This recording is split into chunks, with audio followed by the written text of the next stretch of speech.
Hello my goons and goblins, it's the Majestic Anime Casual and today we back with One Piece. And at this point, Shatari is just toying with the straw hats. Then, as they was knocked out, she conjures up a dragon with balls containing sharp objects of more bombs. And bro, I know for a fact once Luffy get his hands on this bland nutty professor chick, it's over with. Then Usopp actually saves Luffy them as he's winding up a gum pistol and finna detonate himself and meet Guy instantly. Then I get more insight to Gunfall and his people under the clouds. The fact these clouds can be houses, scooters, a lake, or people like the warriors of Shandoria underground in these clouds tell me, does it make sense? Because it don't to me. And Wiper speaking on Gonfall playing Peacemaker with the Scorpions, even though when someone blows the whistle, you save them from said people you are trying to mend and reconnect with again. Don't you think it's like counterproductive of them doing that? Joanna Connors and her B-body father talking about let's make an escape for the Straw Hats. But did you know they would have never dealt with any of this crap for the last 15 episodes if you did not 6ix9ine the Straw Hats? And now you want to help the man?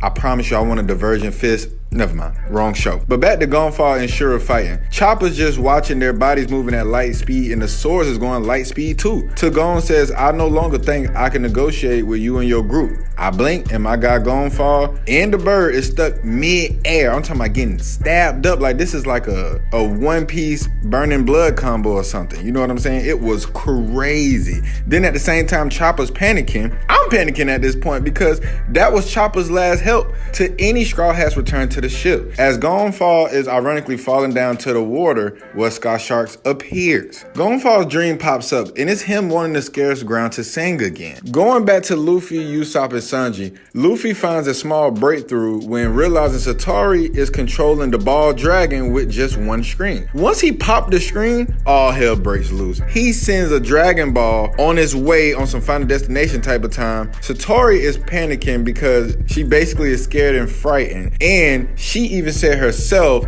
being scared and frightened hinders your mantra to fight. All while Luffy is on her back listening. So you telling me you couldn't feel a whole person on your defensive lineman back ass? I'm confused. Then my guy Sanji pulls up with a ball, then light the Sig. That's when I knew it was over right after, with a spinning kick to the top of Buddy head, defeating Satoru and the ball ordeal with love, according to Sanji. Then we see the Shandorians again talking about mantra, and the little girl spying on everything has mantra. She can't hear two voices anymore, signaling that they might be conversing with God at this moment. But this mantra thing, right? Satoru used it for predicting moves, and the little girl can sense voices of life. Is it with different people is different abilities, or does it depend on who's actually using the mantra altogether, or am I tripping? Let me know. The voices she heard was my guy Gonfall and Wiper, seeing that it's a mismatch now in the Shandorians' favor. They're finna launch a full-on war against the Upper Yard and the remaining 3 priests. It's reminded me a little bit of Coles in the Alabasta War, but at a smaller scale. No disrespect, but it was more at stake in Alabasta. Switching back to the Luffy fight, well, the episode started with Sanji foot on Satoru belly, and Luffy was messed up, but they won. I just wish they kind of showed us the last few minutes of the fight other than the result once you turn on the episode. But once Usopp saved Sanji and Luffy, who forgot about the boat during the fight,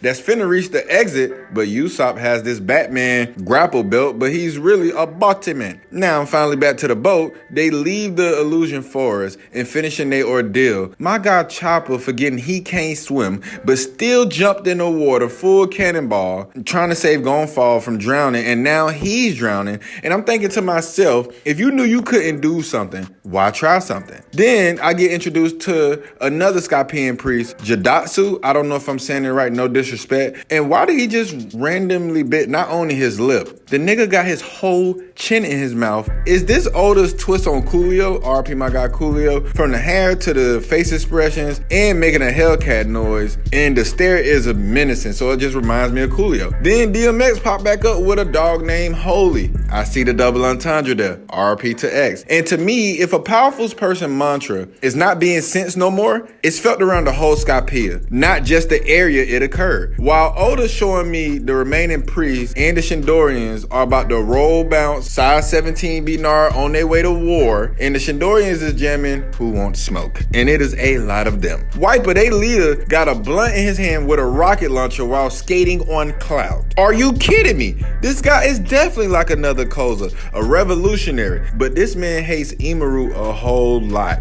And now a 3-on-20 finna start. Chopper finally wakes up, but he's back on the boat with Gonfall and the bird. And I couldn't help but laugh because Chopper looked it around, started screaming and panicking and asking for a doctor. Then stopped and said, wait a minute, I am the doctor. But who calls the doctors when they need help? I don't know. Maybe God, nigga. Once I seen that the bird that saved Chopper them was the same birds they had to find for my guy Diamond Head back in Skypiea, then Zoro saying my exact thoughts with this war sounding like Alabasta when he heard the screams from where they was at up in the trees hanging high. Even Zoro was sick of Luffy dying versus Crocodile. But let me get off that. Nami winds up finding a piece of a building in the upper yard. And in her theory, and in my opinion, something happened that split Skypiea into 2 different levels because multiple broken parts and pieces of things is coming up above the place and below. As above, so below. But let me get off that. They was in Skypiea, but it has no stairs or nothing to get all this heavy stuff like statues and other pieces, exposing that Jaya was really split into 2, and that Mont Blanc crib was the other part of the building that they're in front of right now. It's insane, but it still proved that my guy Nolan was not a liar, and my guy Mont Blanc proved his family innocence, and they showed how the knock-up scream was made,